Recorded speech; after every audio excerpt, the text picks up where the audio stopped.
We have Stu dressed as a number. And I'm a little disappointed, Stu, quite honestly. I mean, this is the worst. That's the worst.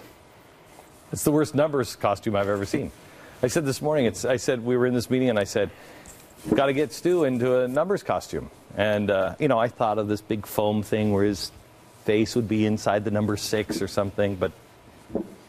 Did you stop and think at any time, why did I say we got to get Stu in a numbers costume? No, not more than just humiliation.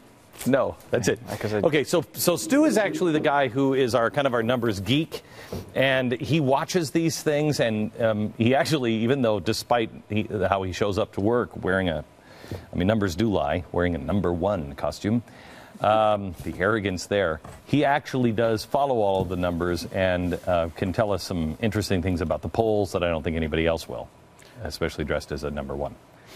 I'm sure this helps my credibility, but first of all, let's start off with the economic numbers. There's good news for the president.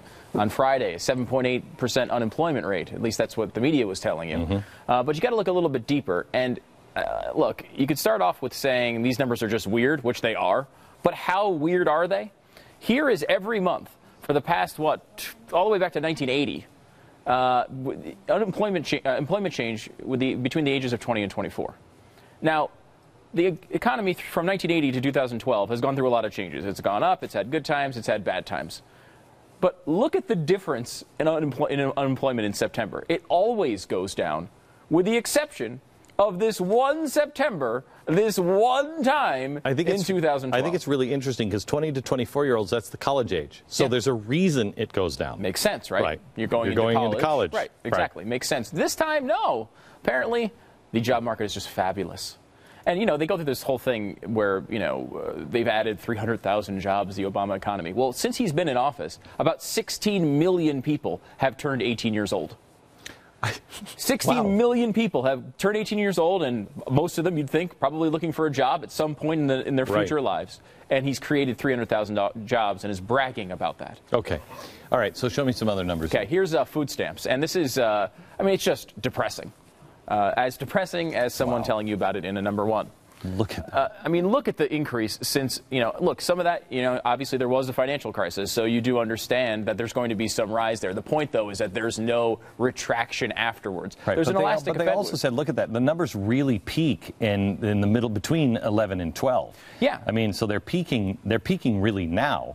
And the administration is trying to make the case that we are out of a recession, that we're on road to recovery. That number should be coming down. Well, economists said the recession really ended in 2009, in June, I believe. Yeah. And the worst of it was past. This won't show that. This will not show that. But let's go on to the polling here, because the polling is really what people are talking about now. Here's the Real Clear Politics average as of right now. This is the first time in a very, very, very long time you're going to see Mitt Romney with a lead in the Real Clear Politics average of 0.7%. It's a very small lead. However, it's actually a little bit higher than that. If you see the bottom poll on your screen, that poll was pre-debate. And that's still counted in the average. That's going to drop off. If you take that poll off, Romney's up about 1.8 points, which is his biggest lead in a very, very long time. Okay. Hold on.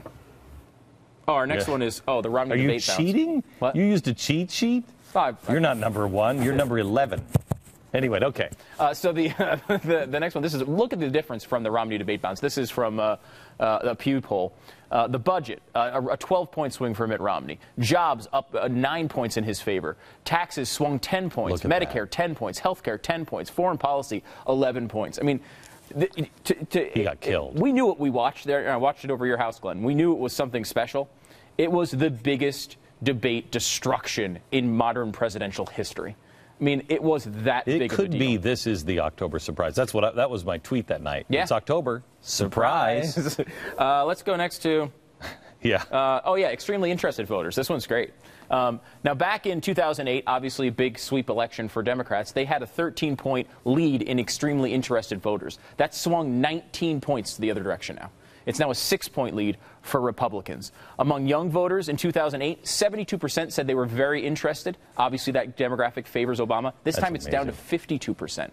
They've seen the hope and change, and they're not so excited about it anymore. And Hispanics are 77% and now 59%. So all the key demos that he needs are not really that interested. Right. And Romney intensity, you know, we had this thing during the whole primary campaign where people were not that excited about Romney, it seemed like. That has changed completely. 46% up to 62% in September, 70% today. And with the debate performance, we expect that to go even higher as it climbs back to the actual election. Okay. The last thing, though, Glenn, before we go, how is this even close, then, with these numbers? Why is it 0.7 points? This poll is really crazy, and it comes from the same Pew poll that shows Romney with a 4-point lead. The same sample thought this about Mitt Romney and Barack Obama and how they relate to average voters. We look at that last slide. Oh, my gosh. 69% to 7%. This is in swing states. Which candidate connects with ordinary Americans? This is the Mitt Romney problem. If you want to look for a warning sign, this is why, when I said at the opening of the show, when I said, look, they're doing only running negative campaigns. If Romney gets in front of people, they see that doesn't match. They have to be able to. They have to just be able to taint him enough in their ads to make sure that nobody ever changes that. Because once you see Romney, once you see who he is, you know that's not true. Right. True. Right. And last stat, of course, is I'm number 1. You're number 11. Thank you very much, Stu. I appreciate it. All right.